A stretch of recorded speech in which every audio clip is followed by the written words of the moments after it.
Olá, mais uma vez nos reunimos para que a gente possa fazer o estudo do livro A Gênese, de Allan Kardec. Hoje a nossa sessão é de número 71 e hoje é dia 29 de janeiro de 2024. Nós estamos no capítulo 17, que trata das predições do Evangelho. Hoje nós vamos estudar os itens 59 a 67, que fala, né, dos temas vossos filhos e vossas filhas e vossos filhos profetizarão, e também sobre o juízo final. É bastante interessante esse capítulo, ou pelo menos queremos dizer aí, esses itens são muito interessantes, realmente, e mostram para a gente ah, alguns aspectos bastante atuais. Bom, então, Kardec inicia com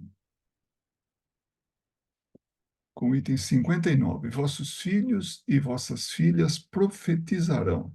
Então, vamos ver o que Jesus fala, para depois ver os comentários. Nos últimos tempos, diz o Senhor, derramarei meu espírito sobre toda a carne. Vossos filhos e vossas filhas profetizarão.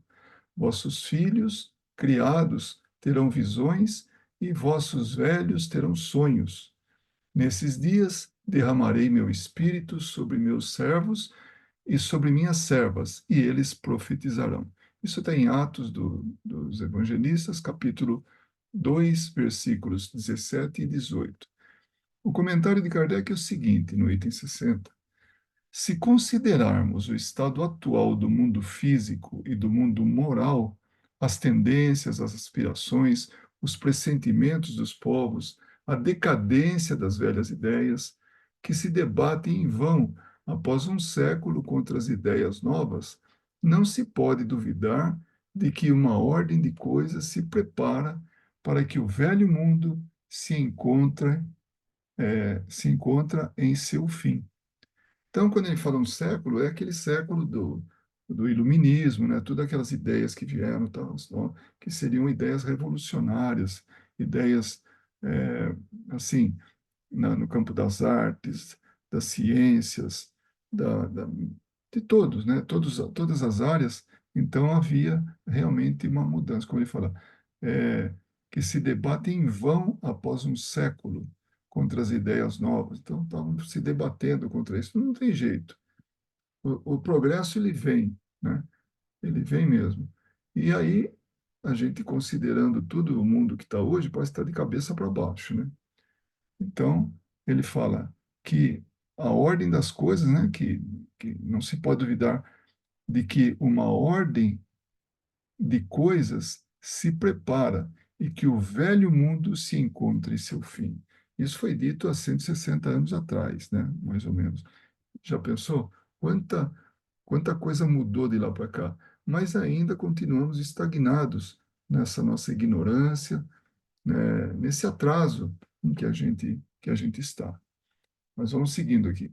Se agora, levando em conta a forma alegórica de certos quadros e buscando o sentido íntimo de suas palavras, compara-se a situação atual com os tempos descritos por Jesus, como devendo marcar a era da renovação. Lembrando que Jesus viveu há 2000 anos atrás, né? Não se pode deixar de se convir que várias de suas predições estão atualmente sendo cumpridas, de onde é necessário concluir que atingimos os tempos anunciados, o que é confirmado sob todos os pontos do globo, onde os espíritos se manifestam. Então, de 160 anos para cá, muita coisa mudou, muita coisa está, assim, progredindo, né? Então, a gente nota isso. Isso é líquido e certo, né? Mas, repetindo, ainda estamos longe de ser esse mundo ideal, esse mundo regenerado, como chamam os espíritos, chamaram os espíritos de Kardec, né? O item 61. Assim como se tem visto, no capítulo 1, número 32, lá para trás, né? O advento do Espiritismo coincide com outras circunstâncias, realiza uma das mais importantes predições de Jesus pela influência que deve forçosamente exercer sobre as ideias. Então, está havendo confirmação dessas mudanças, né, dessas coisas novas, né, que estão acontecendo, e o Espiritismo é uma delas, né? O Espiritismo veio para ajudar a transformar o mundo. É a única ferramenta? Não é, mas é uma grande ferramenta. As pessoas em outras religiões progridem? Sim, progridem. Elas aprendem, elas se transformam, se melhoram? Claro que sim, né? Agora, nenhuma outra doutrina é tão direta e tão lógica e racional quanto o Espiritismo. Então, isso é importante. É uma ferramenta fantástica para crescimento moral da humanidade. Kardec percebeu isso logo no começo, quando os espíritos começaram a dar as respostas tão elevadas que eles estavam dando. E quando Kardec pegou todas aquelas anotações daquele grupo, que fazia já uns 3 anos que se reunia, pegou todo aquele monte de anotações e começou a ler aquilo. Então ele viu estudar aquilo para organizar, porque o grupo pediu para ele, falar, você tem essa capacidade, nós não temos. Não sabemos o que fazer com tanta informação. Aí ele assumiu isso e ele percebeu que aquilo mudaria o mundo, aquilo poderia mudar o mundo, né? E de outra forma, claramente anunciada naquela que é citada no Ato dos Apóstolos. Nos últimos tempos, diz o Senhor, derramarei meu espírito sobre toda a carne.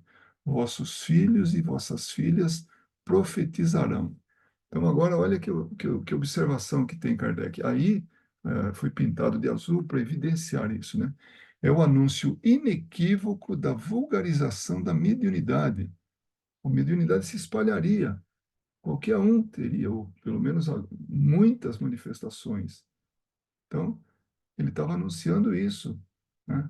Derramarei meu espírito sobre toda a carne. Vossos filhos e vossas filhas profetizarão. O profeta nada mais é que o médium, né? Naquele tempo não tinha outro nome, não existia o nome mediunidade, então o profeta era o nome que se dava, né? Para aquele que via coisas, ouvia coisas, que trazia coisas do mundo espiritual, né? Então, é o anúncio inequívoco da vulgarização da mediunidade. Por vulgarização, vamos entender que assim, ó, esse espalhar, né? Essa, é, é, assim, essa popularização da mediunidade em nossos dias, que se revela entre os indivíduos de todas as idades, de ambos os sexos e de todas as condições, e, consequentemente, a manifestação universal dos espíritos, porque sem os espíritos não haveria médiuns. E é isso. Só pode se chamar de mediunidade quando tem espírito envolvido. Quando não tem, é da pessoa. Magnetismo, por exemplo, se a pessoa utiliza o, essa boa vontade para ajudar, para curar, não é mediunidade, porque não está envolvendo espíritos. Uma vez que envolve espíritos, aí sim podemos falar que é mediunidade. Então, sem os espíritos não haveriam médiuns. E as manifestações são de caráter universal. Por isso que não tem classe, não tem religião, não tem sexo, não tem idade, não tem nada que seja assim. Esse é um grupo de pessoas que são médiuns. Não, a mediunidade está espalhada por aí, né? Está divulgada, está sendo exercida em todas as partes. Além disso, é dito que acontecerá nos últimos tempos. Ora, desde que não chegamos ao fim do mundo, mas ao contrário, a sua regeneração, é preciso que se entenda essas palavras como os últimos tempos do mundo moral que termina, né? Então, isso pode ser encontrado no Evangelho segundo o Espiritismo, capítulo 21, né? Então, essa tem uma observação do editor que a gente já vai ler, né? Mas temos que entender que não é o mundo que vai acabar, é uma fase do mundo que vai mudar, que vai deixar de existir para entrar uma nova. Agora, ela não se forma assim, de repente, em determinado dia, determinada hora, muda. Não, não é isso que acontece. Ela vai lentamente mudando, como está mudando. Hoje, por pior que pareça, essa estagnação moral, por pior que pareça, ela está caminhando, ela está mudando, né? É, aí Kardec, nós vamos partir agora para outro item, que é julgamento final. O item 62. Ora, quando o Filho do Homem vier em sua majestade, acompanhado de todos os anjos, ele assentará sobre o trono de sua glória, e todas as suas nações, estando reunidas ante ele, ele separará uns dos outros, como um pastor separa as ovelhas dos bodes, e colocará as ovelhas à sua direita e os bodes à sua esquerda. Então o rei dirá àqueles que estejam à sua direita, né, ou à direita: Vinde vós que tendes sido benditos por meu Pai. E aí segue, né? Isso está no Evangelho, segundo o Espiritismo, capítulo 15, né? É a citação de Mateus, no capítulo 25, versículo 31. Então, vamos entender o que quis dizer é, esse capítulo. 63. O bem devendo reinar sobre a terra, que isso aí é líquido e certo, isso aí não tem como escapar. Vai haver isso. Um dia o bem triunfará e a terra vai ser um mundo de felicidade, um mundo feliz. Então, devendo reinar sobre a terra o bem, é preciso que os espíritos endurecidos no mal e que poderiam aí levar confusão sejam excluídos no mal e que poderiam aí levar à confusão. Desculpa, eu, eu voltei uma linha aqui, mas vamos começar aqui. O bem, devendo reinar sobre a terra, é preciso que os espíritos endurecidos no mal e que poderiam aí levar à confusão sejam excluídos. Então, não tem jeito. Aqueles que não têm jeito, aqueles que estão renitentes na maldade, e estão atrapalhando o progresso aqui, quando a maioria já é boa, vão ser excluídos. E aí nós vamos saber para onde que eles vão, né? Deus os deixou sobre a terra o tempo necessário para o seu melhoramento. Tiveram a sua chance, como nós tivemos a nossa. Se a gente não aproveita e fica ainda é, trabalhando a maldade, então a gente deverá ser excluído, porque tudo aquilo que foi feito, foi dado oportunidade e que nós não aproveitamos, foi para que não haja nenhum tipo de injustiça, né? Mas o momento em que o globo deve se elevar na hierarquia dos mundos pelo progresso moral de seus habitantes é chegado. Então vai chegar um momento que o globo, não estamos falando do físico, estamos falando da humanidade, toda a humanidade que está em torno da Terra. Então, é, quando se elevar, quando passar para um outro patamar, quando a regeneração acontecer de verdade, né, a mudança, porque todo o tempo está se regenerando, porque está progredindo, né?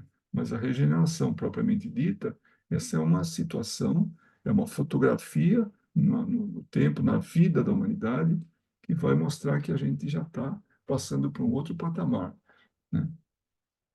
Então, quando chegar a isso, quando mudar, né, o mundo mudar na hierarquia dos mundos, então isso vai depender do progresso moral. A estadia como espíritos e como encarnados será interditada, será proibida, será assim, não será permitida, né? Aqueles que não aproveitaram as instruções que tiveram condições de receber, não aproveitaram a oportunidade. Então não vai dar para reclamar. Quando caírem em si, vão falar: realmente eu não aproveitei. Quando forem exilados, vão falar: injustiça. Como é que pode? Fomos expulsos, fomos exilados, né? Não, não tem nada de errado aí. Foi escolha. Permaneceu estagnado, vai, é, vai ser exilado, não tem jeito, né? Porque o mundo tem que progredir. Serão exilados em mundos inferiores, como foram outrora sobre a Terra, sobre esse planeta, os da raça adâmica, que já foi estudado isso aí anteriormente. A raça adâmica eram aquelas raças que vieram para melhorar o mundo aqui. Vamos ver a observação aqui a nota do editor, né? O que ele fala? 204. Os espíritos exilados são inteligentes, são muito inteligentes, mas fizeram uso de seu livre-arbítrio para abusar de seus instintos e de suas paixões, criando problemas para os demais, adquirindo imperfeições. Foi isso que aconteceu. Foram adquirindo imperfeições. O débito foi aumentando. Não retrocederam em relação ao nível que já tinham alcançado, em termos de progresso, em termos de evolução espiritual, né? Mas o que aconteceu foi que eles foram adquirindo imperfeições, adquirindo débitos. Portanto, não desenvolveram o senso moral. No fim das contas, somos seres morais. Nós precisamos desenvolver a nossa moral, exigindo privilégios e não aceitando fazer uso de sua vontade para superar as imperfeições, receberão nova oportunidade. Veja bem, receberão nova oportunidade. Não é castigo, não. São oportunidades. É questão de visão, é questão de ângulo, né? De visão, para que perceba que ninguém sofre por castigo. Não existe isso, não existe o inferno, nem purgatório. O que existe é a condição moral das pessoas e o não aproveitamento das oportunidades, ou seja, o aproveitamento ou o não aproveitamento das oportunidades. Então, vai em locais onde possam receber novas oportunidades. E, às vezes, para receber essas oportunidades, vão passar por muitas dificuldades, porque é aquele o meio que se encontram para despertar, para utilizar bem o livre-arbítrio, para fazer o bem, né? Então, vão receber nova oportunidade num planeta primitivo, para que possam evoluir e ajudar aqueles que estão lá, né? Isso não representa regredir, não vai voltar como animais, não. Vai voltar, talvez, como homens não desenvolvidos, mas já homens, e não primatas, né? Então, vai estar no reino hominal. E vai depender muito da condição que ele se encontra para poder passar pelas experiências. Então, ele não vai regredir, pois assim como os espíritos simples e ignorantes nativos que lá encontrarão, não desenvolveram sua moral, equivalem-se quanto a essa condição evolutiva.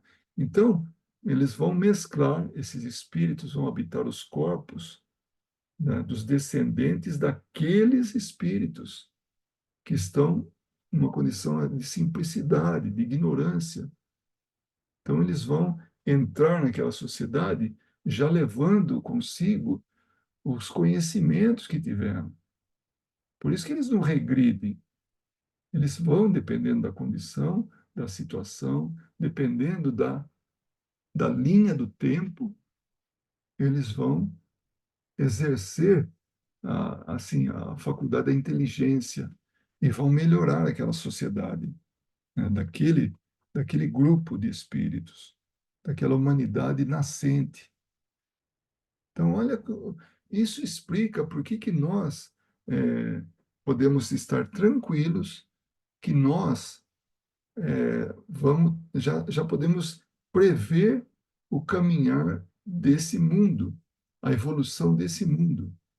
Porque o que acontece é que o mundo está evoluindo, por pior que pareça, e já existe por parte de espíritos que estão extremamente acostumados com isso, a ver mundos progredirem e saírem da condição de provas e expiações para mundos de regeneração e depois mundos felizes. Então, eles já sabem disso, eles já vislumbraram isso, já vivenciaram isso. Então, sabe que é o que acontece. E a história se repete quando espíritos daqui vão para outros mundos, como outros vieram de outros mundos para melhorar o mundo aqui, porque o mundo estava muito atrasado. Então, se a gente pegar desde a Idade da Pedra até agora, 2024, olha quanto já caminhamos, quanto evoluímos. Nossa, a diferença é da água para o vinho. Éramos primatas e olha hoje como nós somos, né? Então, nós viemos de outros mundos para melhorar esse, ou então viemos de outros mundos para que nos melhoremos nesse mundo. Então, é um aprendizado, são oportunidades, sempre. Não é castigo. Castigo está na nossa cabeça, castigo está na nossa interpretação das escrituras, por exemplo, né? E aí inventa-se céu, inferno, purgatório, né?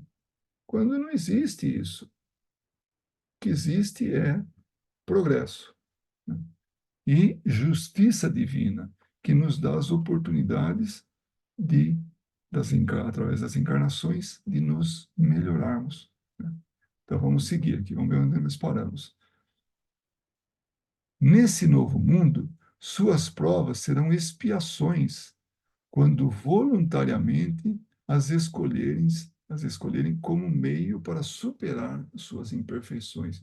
Quando tem a capacidade de escolher, quando tem o bom senso já, então vai e escolhe.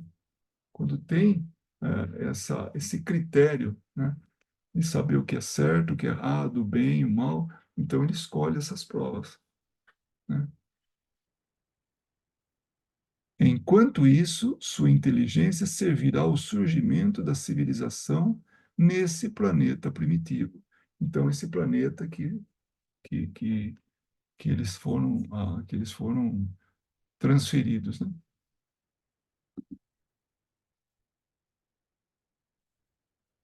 Então, seguindo, foi o 204, né, o item. Ah, então, como foram outrora sobre a Terra os da raça adâmica, ao mesmo tempo que serão substituídos por espíritos melhores. Então, veja só, sai daqui aqueles renitentes no mal, saem aqueles assim inferiores, atrasados. E quem que preenche o lugar deles? Quem que vem para cá? Espíritos melhores. Então, olha que diferença, né? Enquanto tiverem aqui espíritos ainda atrasados, o mundo vai ser isso que ele é. Enquanto nós não mudarmos a nossa forma de ser, vai ser esse mundo super atrasado como está hoje, né? Agora, quando começarem a sair, melhorar o mundo aqui, e sair esses espíritos extremamente inferiores, e vem para cá espíritos já mais evoluídos, melhorados, então a Terra vai dar um salto muito, muito grande, né? É essa reparação, desculpa, é essa separação a qual presidia Jesus, que é ilustrada por essas palavras do juízo final. Os bons passarão à minha direita e os maus à minha esquerda.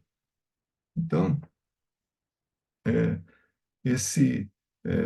isso que Jesus falou, quando explicado dessa maneira, né, esse julgamento final, como é que é, né, que a gente está vendo aqui agora, a separação daqueles que não são mais, não vão ajudar em nada aqui, só vão atrapalhar, né, vão embora daqui, vão ser exilados e vão evoluir no outro planeta, né? E é isso que Jesus falava, né? Por separar ah, os bodes das ovelhas, né? O item 64. A doutrina de um julgamento final, único e universal colocando ponto final na humanidade, repugna a razão, é contra a razão, no sentido em que isso implicaria a inatividade de Deus durante a eternidade que precedeu a criação da Terra e a eternidade que se seguirá à sua destruição. Então, o mundo não vai acabar, mas de jeito nenhum. Isso é coisa nossa, dos humanos. Não vai haver um julgamento final. O julgamento, ele é individual. Nós, através da nossa consciência, através do arrependimento, através do nosso desejo de se melhorar, é que vamos nos tornar melhores. Esse é o julgamento. E não um julgamento que nós vamos tudo num tribunal enorme, e aí você, e você, e você, e vai dando a pena para cada um, né? Vai condenando ou vai é, liberando, né? Ou aqueles uns dos outros, né?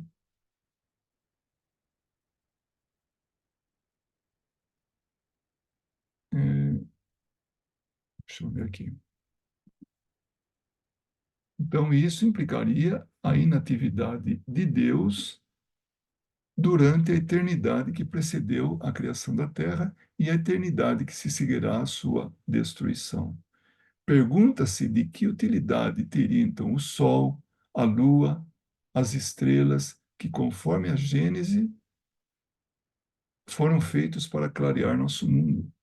É espantoso que uma obra tão imensa tenha sido feita para tão pouco tempo e ao proveito de seres dos quais a maior parte estaria destinada a ir para os suplícios eternos. Então, de que adiantaria tudo isso que foi criado por Deus? O Sol, as estrelas, a Lua, né? Os planetas todos que estão aí, né? Seria destinada, as pessoas sairiam daqui e iriam para o inferno, para o suplício eterno. É ilógico, é incoerente, é, é assim, é admitir um Deus injusto, um Deus que tem, que toma partido. E não é nada disso, Deus não é nada disso. O item 65. Materialmente, a ideia de um julgamento único era, até certo ponto, admissível para aqueles que não procuram a razão das coisas, ignorantes, estagnados no conhecimento que têm e no avanço, né? Quando se acreditava que toda a humanidade estava concentrada na Terra. Então, essa era a crença. Não, nesse mundo está toda a humanidade e aqui é o centro do universo. Então, todo o universo girava em torno da Terra, porque eles olhavam para cima, o Sol estava é, tava se locomovendo, quando não, o Sol está parado e nós é que estamos girando em torno dele. Mas do ponto de vista nosso, do ângulo em que nós estamos, e que isso deu a crença para as pessoas que todo o universo, as estrelas, os planetas, o Sol, a Lua, tudo gira em torno da Terra, tudo, né? E como é que pode ser isso?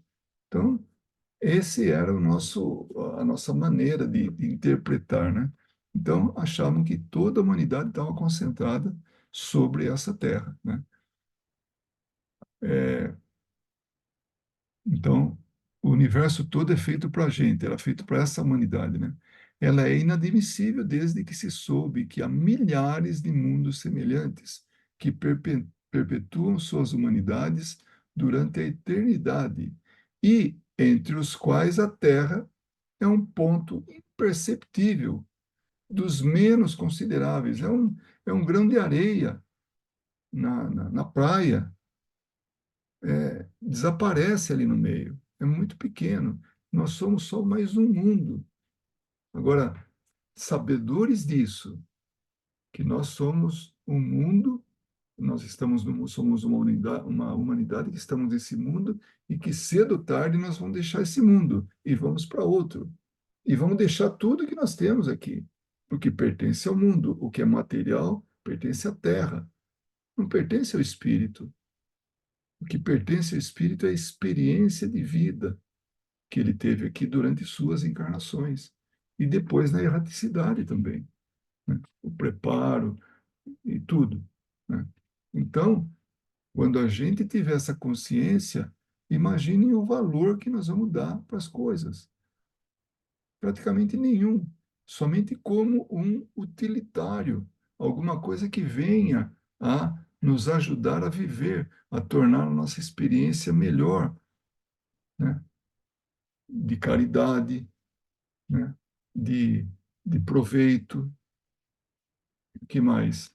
De, de tudo que vem acrescentar para a gente, conforto, o que seja, melhoria da saúde, tudo isso que é material aqui pertence à terra, não pertence a nós. Nós somos usufrutuários de todos esses recursos que aí estão, né? Então, quando a gente perceber isso e souber que a Terra é só um planeta no meio de tantos, e que a gente vai explorar outros planetas como espíritos, podemos até explorar como encarnados, construir naves que vão para outros planetas, tudo para conhecimento, para poder trocar é, informações, né?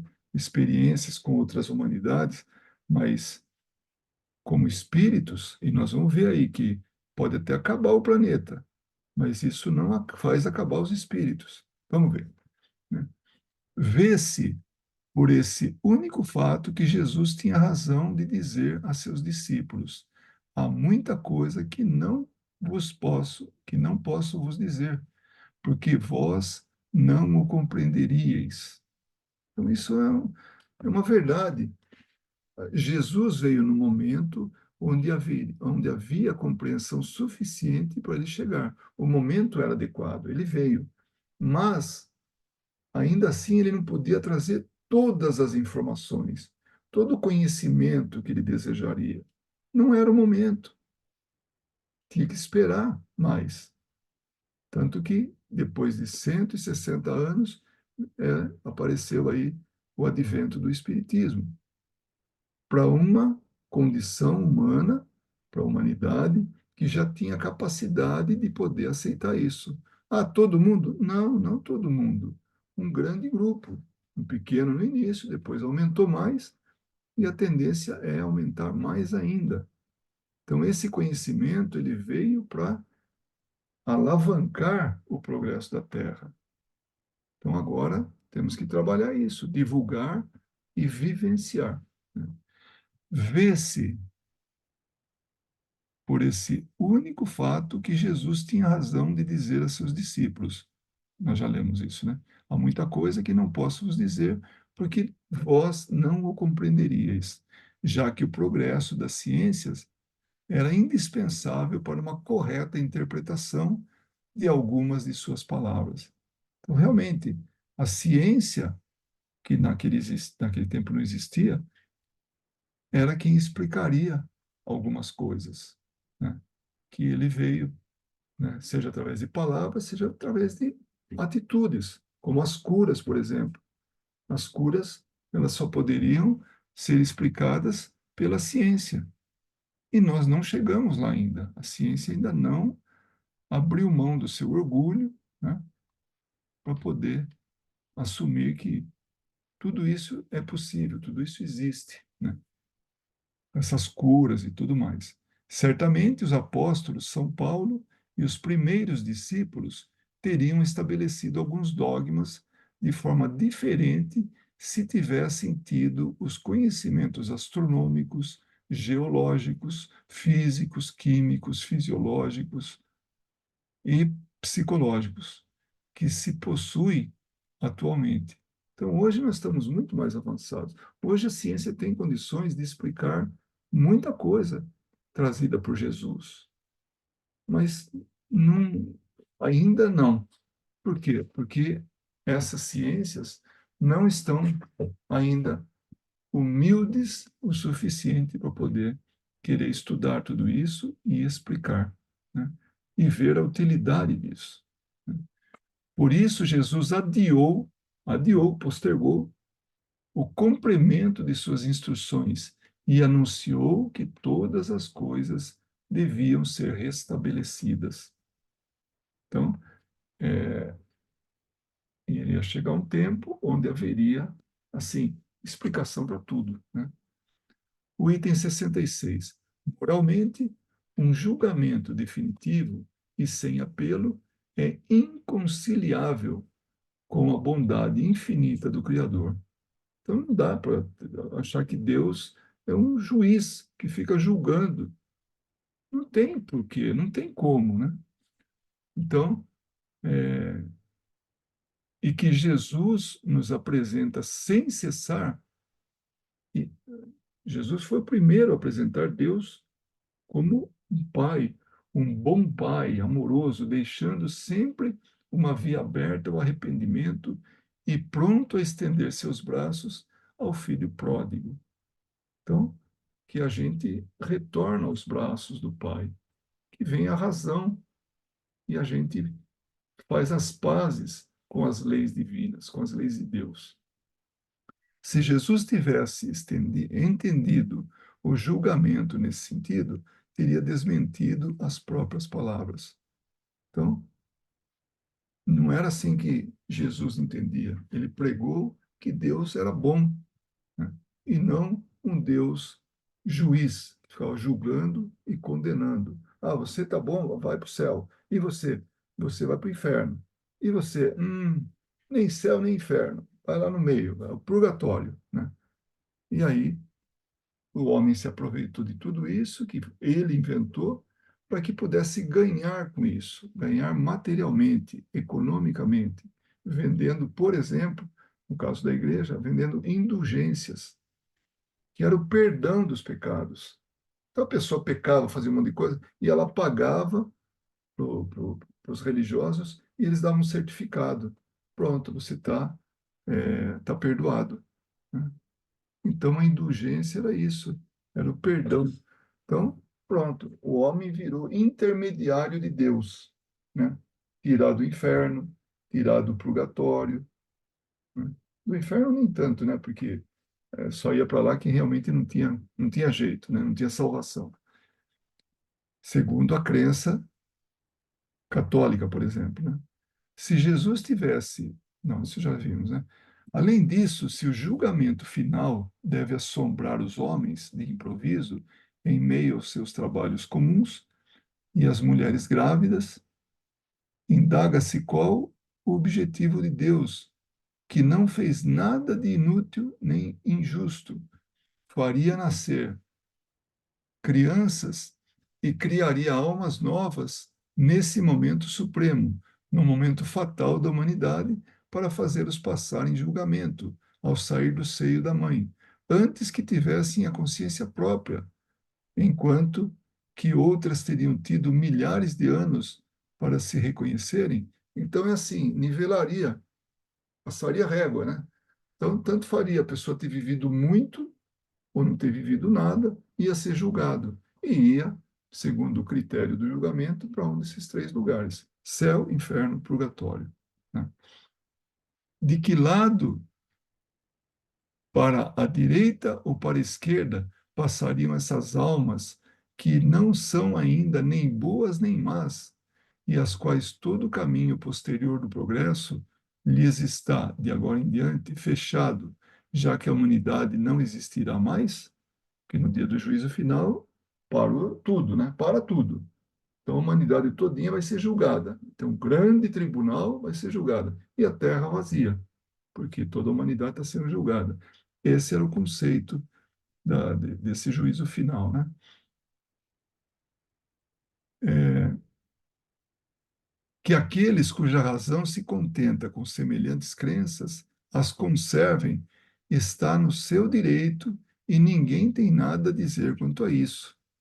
Quer pensar desse jeito? Vai, não tem problema nenhum. Ninguém tem o direito de fazer isso. Mas não levem a mal que nem todo mundo seja da sua opinião, né? Então, do mesmo jeito que a gente aceita ou deve aceitar a opinião alheia, esses de opinião alheia também não poderiam estar julgando, né? E quisesse que fosse da mesma opinião dele. E isso é muito comum, a gente vê muito isso, né? O, o, o item de número 67, que é o último dessa noite, né? O julgamento, ou dessa sessão de estudos, né? O julgamento por via de emigração, tal como foi definido anteriormente, no item 63, aí um pouquinho para trás, né? É racional. Está fundado sobre a mais rigorosa justiça, já que deixa eternamente ao espírito o livre-arbítrio. Nós somos senhores de nossas atitudes. Nós escolhemos, nós temos o livre-arbítrio. Nós conquistamos isso desde que nós deixamos o mundo animal e passamos para o mundo hominal. Aqueles trogloditas lá. Aquele foi o limiar, foi a linha divisória, né, do primata para esse homem, né, que a gente é, que a gente passou a ser, né? Que, então, a partir desse momento, a gente conquistou o livre-arbítrio, né? Que não constitui privilégio para ninguém. Não é um privilégio, não. Que igual liberdade de ação é dada por Deus a todas as criaturas, sem exceção, para progredir, que a porta do céu está sempre aberta para os que se tornam dignos de aí entrar. Conquista não é algo que é um presente sem ter nenhum mérito. Ah, você aí, gostei da sua cara. Passa para cá. Passa para a direita, minha. Né? Você, não gostei, não. A cor dos seus olhos não são da que eu gostaria. Então, vai para minha esquerda. Né?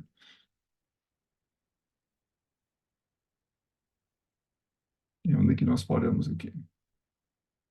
Que o aniquilamento, mesmo de um mundo, esse também é muito bom, olha, é, que o aniquilamento, mesmo de um mundo arrastando a destruição dos corpos, não levaria nenhuma interrupção à marcha progressiva do espírito. Tal é a consequência da pluralidade dos mundos e da pluralidade das existências. Então, o mundo pode acabar, isso não vai interromper o progresso da humanidade. Sai todo mundo daqui e vai para um outro lugar.